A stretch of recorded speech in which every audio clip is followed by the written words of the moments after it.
Hello दोस्तों, कैसे हैं आप सभी।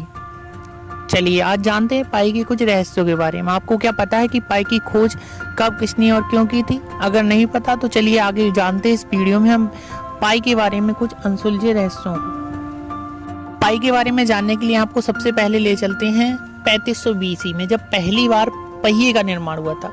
उस समय जो पहिया बनाया गया था वो पूरी तरह से गोल नहीं था। गोल न होने के कारण वो लुढ़क लुढ़क कर चलता था। अब मानव को आवश्यकता पड़ी गोल पहिए की, तो जैसे जैसे मानव में विकास होता गया उन्होंने पहिए को क्या किया, धीरे धीरे गोल बनाते चले गए। और एक समय ऐसा है कि पहिया पूरी तरह से गोल बन गया। लेकिन अब ये जानना जरूरी था कि पहिया पूरी तरह से गोल कैसे बन सकता है। तो इंसानों ने ये देखा कि पहिया गोल तब बन सकता है जब उसकी परिधि मतलब सरकमफेरेंस और उसका डायमीटर मतलब व्यास का अनुपात अगर एक कांस्टेंट होगा तो वो पहिया पूरी तरह से गोल बनेगा।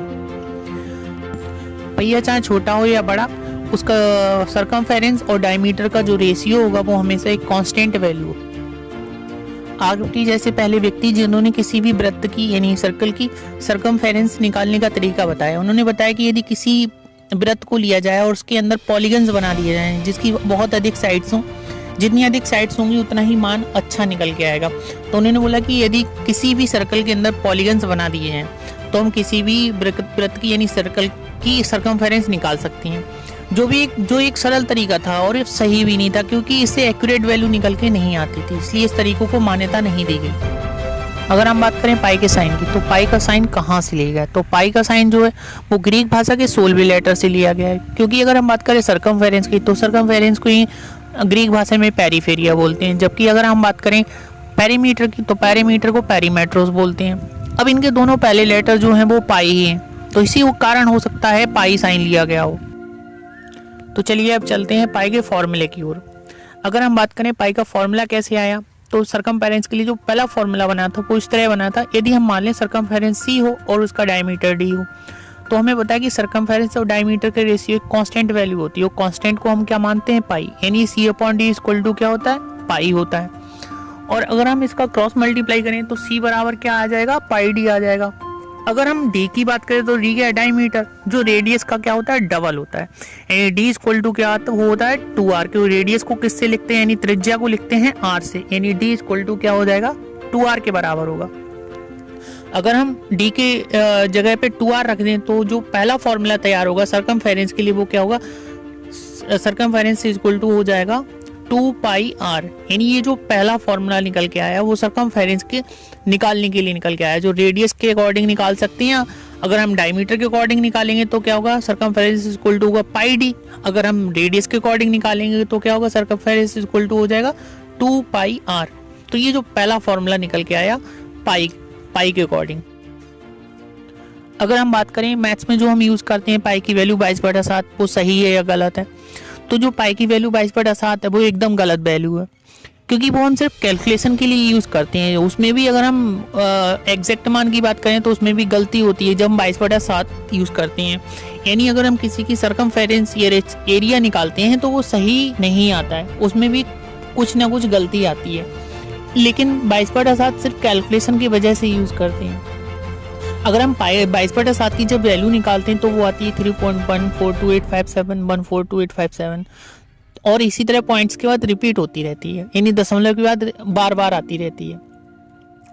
तो जब दशमलव के बाद संख्याएं रिपीट होती हैं तो ऐसी संख्याएं परिमेय संख्याएं कहलाती हैं। जबकि पाई क्या है? एक अपरिमेय संख्या है, जिसके कारण पाई की वैल्यू 22/7 सही नहीं मानी गई, क्योंकि 22/7 की वैल्यू पॉइंट के बाद रिपीट होती है और पाई का मान कभी भी पॉइंट के बाद रिपीट नहीं होता, क्योंकि पाई एक अपरिमेय संख्या है यानी इरेशनल नंबर है, जिसके कारण पाई का मान 22/7 गलत माना गया है। अगर हम बात करें सुपर कंप्यूटर की, तो सुपर कंप्यूटर ने भी पाई की वैल्यू भी 1 ट्रिलियन टाइम्स तक निकालने के बाद हार मान ली, और उसकी वैल्यू आज तक भी पूर्ण रूप से नहीं निकाली जा सकी, क्योंकि सुपर कंप्यूटर भी पाई की वैल्यू नहीं निकाल सका है।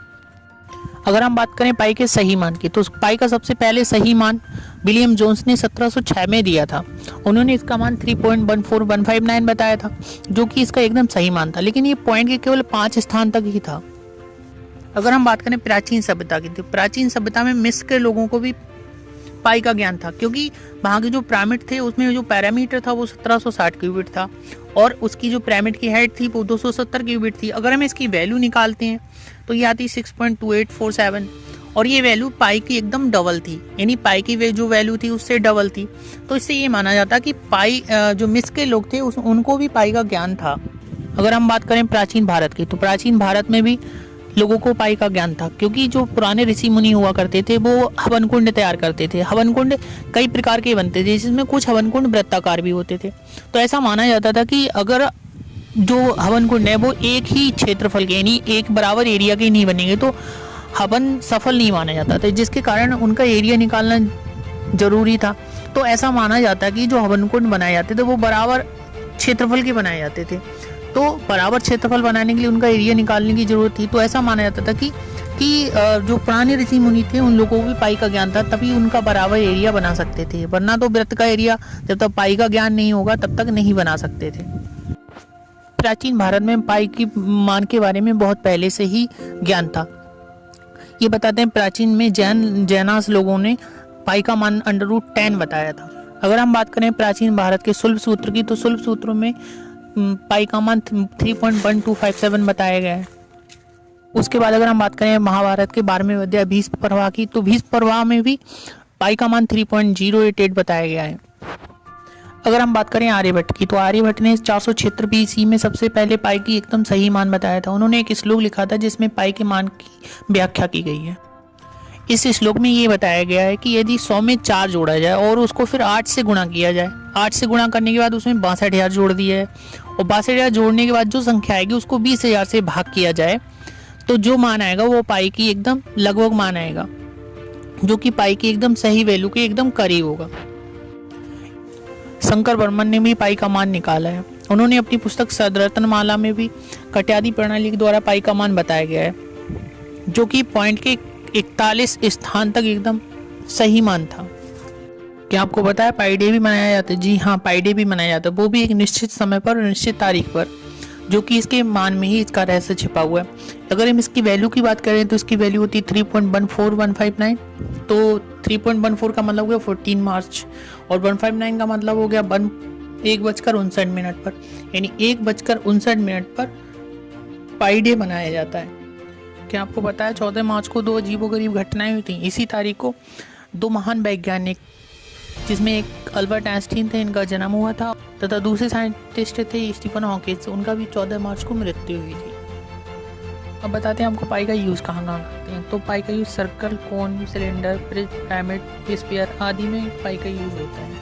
तो आपको हमारी जानकारी कैसी लगी? अगर आपको ये जानकारी पाई के बारे में जानकारी अच्छी लगी हो तो हमारी वीडियो लाइक कीजिए, सब्सक्राइब कीजिए और वीडियो को ज़्यादा से ज़्यादा शेयर कीजिए और हमें टिकटॉक पर भी फॉलो कीजिए।